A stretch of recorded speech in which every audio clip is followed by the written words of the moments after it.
पाकिस्तान में जहां पर बाबर आजम के गुण गाए जा रहे हैं, वहां पर भारत से खबर ये आ रही है कि भारतीय बोर्ड सोच रहा है कि विराट कोहली को इस T20 वर्ल्ड कप में शामिल ना किया जाए।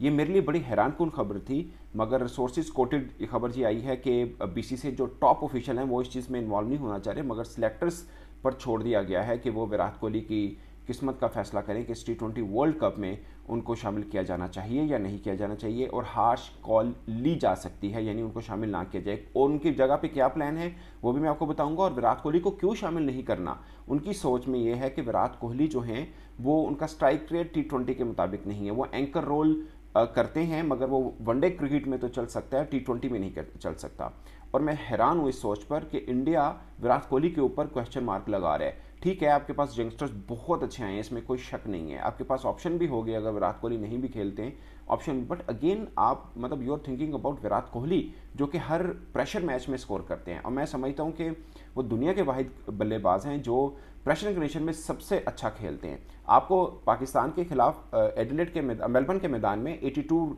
रन नॉट आउट नजर आ रहे होंगे, मगर उन्होंने नीदरलैंड के खिलाफ भी 50 की, उन्होंने एडिलेड में बांग्लादेश के खिलाफ 50 की, फिर वर्ल्ड कप का जो सेमीफाइनल आपने इंग्लैंड के खिलाफ खेला वहां पर उन्होंने 50 की। कहने का मतलब हर प्रेशर का एडिलेड में जो बांग्लादेश के खिलाफ मैच था वो प्रेशर मैच था इंडिया का। ठीक है, नीदरलैंड वाला आप छोड़ दें कि नीदरलैंड की टीम है उसके खिलाफ तो विराट कोहली कर ही लेंगे, मगर ये 3 प्रेशर मैच थे और तीनों में उन्होंने रन किए। फिर वर्ल्ड कप उठा के देख लें, फाइनल में उन्होंने रन किए, मगर आपको ये लगता है कि उनका स्ट्राइक रेट अच्छा नहीं है, और मुझे ये लगता है कि उनका जब मन करता है वो हिट कर सकते हैं।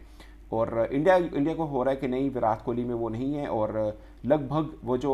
सेमीफाइनल मैच खेला था इंग्लैंड के खिलाफ इंडिया ने वर्ल्ड कप 2022 की मैं बात कर रहा हूँ, उसके बाद 15 माह ना रोहित शर्मा को चांस दिया, ना रोहित शर्मा आए T20 में और ना विराट कोहली आए। और बाद में बीसीसीआई ने पूछा तो दोनों ने बोला कि हाँ हम प्लान में हैं, हम चाहते हैं T20 और खेलना। फिर अफगानिस्तान के खिलाफ जो सीरीज़ है उनको खिलाया गया, उस बीच में जो है पांड्या कप्तानी करते रहे, उनकी फिर इंजरी आ गई, तो फिर रोहित शर्मा जो हैं वो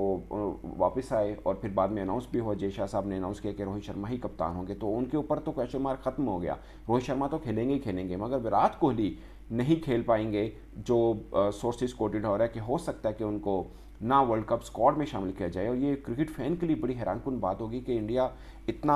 अब समझे कि ओवर कॉन्फिडेंट हो रहा है, या उनका प्लान है कि नहीं विराट कोहली से बेहतर हमें यंगस्टर मिल गए हैं। और जो अफगानिस्तान के खिलाफ मैच में खेला उसमें आखिरी इनिंग में शायद उन्होंने 0 रन किया, और नंबर 3 पोजीशन पर ईशान किशन को आजमाया गया, उन्होंने 250 भी की हैं, शायद ऑस्ट्रेलिया के खिलाफ की थी। मगर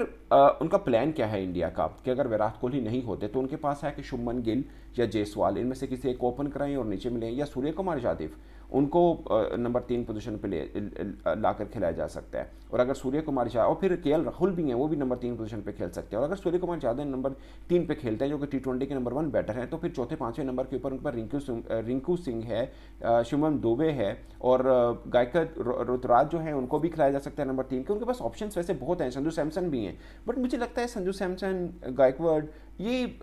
इनसे विराट कोहली का इवन के ठीक है जायसवाल बहुत तगड़ा खेले, वो तो खैर मुझे लगता है ओपन ही खेलेंगे, और अगर वन डाउन पोजीशन पे अगर विराट कोहली नहीं होते तो शायद शुभमन गिल के साथ जाएं या सूर्य कुमार यादव के साथ जाएं। बट इन सब ऑप्शंस के मैं मेरी जाती एज बीइंग स्पोर्ट जर्नलिस्ट मैं समझता हूँ कि विराट कोहली की कोई रिप्लेसमेंट नहीं है। आप जितना मर्जी आप जीत लें, आप जो मर्जी कर लें, जब प्रेशर कंडीशन आएगी तब आप देखेंगे। और बाकी आपको लीग्स में आईपीएल के अंदर आपको लगा है कि ये हमारे पास और बहुत ऑप्शंस हैं, तो फिर क्यों स्टिक रहे हम विराट कोहली पे। अगर आपको ये लगता है कि अब देखिए आपके रोहित शर्मा तेज़ खेलते हैं, जायसवाल तेज़ खेलते हैं, शुभमन गिल बकौल आपका तेज़ खेल सकते हैं, बाकी सूर्य कुमार यादव हैं, केएल राहुल भी आप समझते हैं तेज़ खेल सकते हैं, रिंकू सिंह हैं, आपके पास इतनी ऑप्शंस हैं, तो फिर एक एंकर रोल वाला रख लेने में क्या हर्ज है। मुझे लगता है कि ये बहुत एक बड़ा डिसीजन होगा। अगेन मैं ये भी मानता हूँ कि इंडिया का किसी भी प्लेयर को रिप्लेस किया जा सकता है, इसमें कोई वो दो राय नहीं, उनके पास टैलेंट इतना है, बट फिर भी विराट कोहली को जब तक वो ना कहीं मुझे नहीं लगता कि उनको रिप्लेस कर लेना चाहिए। मगर बीसीसीआई ये सोच रहा है कि एक हार्श कॉल ली जा सकती है इस रिगार्डिंग। और मुझे याद है 2007 में जब MS धोनी को कप्तान बनाया था तो कई सीनियर्स को निकाला था और वो हार्श कॉल ली थी, और वो इंडिया जो है वर्ल्ड कप जीता था, इसमें कोई शक नहीं है। मगर उन सीनियर्स में और विराट कोहली में फ़र्क मैं ये कह रहा हूँ कि विराट कोहली के गेयर हैं, वो तेज़ भी खेल लेते हैं, इसलिए मुझे लगता है कि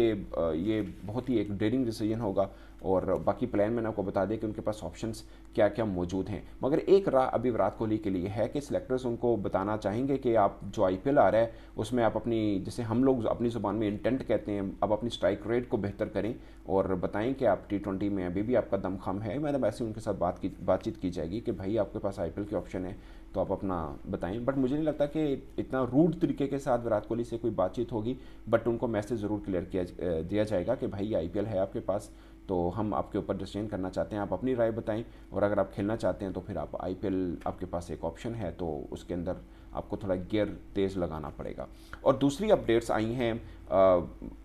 शामी के हवाले से, कृष्णा के हवाले से, KL राहुल और सबसे ख़ास जिसका मुझे भी इंतज़ार है वो पंत, क्योंकि ऋषभ पंत मैं भी बहुत पसंद करता हूं उनके बैटिंग स्टाइल को। और इंडिया के लिए ये भी देखें कि एडवांटेज है कि ऋषभ पंत फिट हो गए हैं, IPL खेलेंगे और अगर वो फिट हो गए हैं और वो 5वीं पोजीशन पे आएंगे या 6ठी पोजीशन पे आएंगे या कहीं पे भी बल्लेबाजी करेंगे तो आपके पास सबके सब स्लॉगर्स तो हैं, पिंच हिटर्स हैं, फिर आपको क्या ज़रूरत है कि आप विराट कोहली की पोजीशन को भी हटाकर वहाँ पर भी कोई ऐसा लाना चाहेंगे। वैसे एक बात है कि इंडिया का T20 स्क्वाड आप देखें इतना तगड़ा बन रहा है, मतलब कमाल बल्लेबाज आ रहे हैं और अगर जो इनमें से कई बड़े नाम मिस होंगे वो आप दुनिया की किसी भी टीम के साथ उनको एडजस्ट कर सकते हैं, कई नाम मिस होंगे। और ये मैं इसलिए थोड़ा हैरान होता कि पाकिस्तान के पास अभी तक 5वें 6ठे नंबर की ऑप्शन नहीं मिल रही पाकिस्तान को कि 5वें 6ठे नंबर के ऊपर बल्लेबाजी कौन करेगा। एक इफ्तिखार अहमद है, दूसरी ऑप्शन नहीं है हमारे पास। और दोस्तों दूसरी जो मैंने आपको न्यूज़ बताई है कि शामी जो है, मोहम्मद शामी, वो T20 वर्ल्ड कप में इन एक्शन नहीं होंगे, उनकी इंजरी थोड़ी प्रोलॉन्ग है और मुश्किल है कि वो हो पाएँ।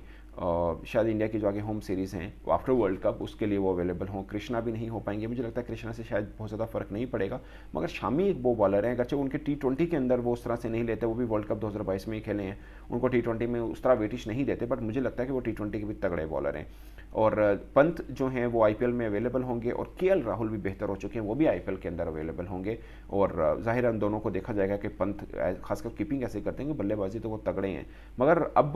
बहुत से लोग कह रहे हैं कि पंत आ रहे हैं इस IPL के अंदर, बट मुझे लगता है कि उनके लिए बहुत ईजी नहीं होगा। उनकी जगह पे नौजवान बड़े बल्लेबाज आ चुके हैं और उनको सिर्फ आकर यहाँ पर बैटिंग या कीपिंग नहीं करनी, अच्छे रन भी करने होंगे जगह बनाने के लिए, क्योंकि साफ है कि इसमें ये it's all about team India या नेशनल टीम, तो उसमें आप ये नहीं होगा कि यार पंत चलो फिट हो गए तो पालो टीम से। मुझे लगता है कि उनकी फॉर्म को भी देखेंगे कि इतने अरसे के बाद वो क्रिकेट खेल रहे हैं तो उनकी फॉर्म कैसी है और कीपिंग खासकर उनकी कैसी है। खैर कीपिंग के ऑप्शन है उनके पास, वो KL राहुल से भी करवा सकते हैं, ईशान किशन भी करा सकते हैं, उनका एज ए बैट्समैन भी डाल सकते हैं, बट मुझे लगता है कि पंत खेलेंगे तो एज ए कीपर ही खेलेंगे क्योंकि और जगहों पर उनकी फील्डिंग का थोड़ा इशू रहेगा। तो दोस्तों ये अपडेट थी टीम इंडिया से और मेरे लिए अभी भी मैं कहूँगा बहुत हैरानकुन चीज़ है कि आप विराट कोहली के ऊपर शक कर रहे हैं। आपकी क्या राय है? अपनी राय कमेंट की सूरत में जरूर आएगा। मैं तो सब तक के लिए इतना ही इजाज़त दीजिए। अल्लाह हाफिज़।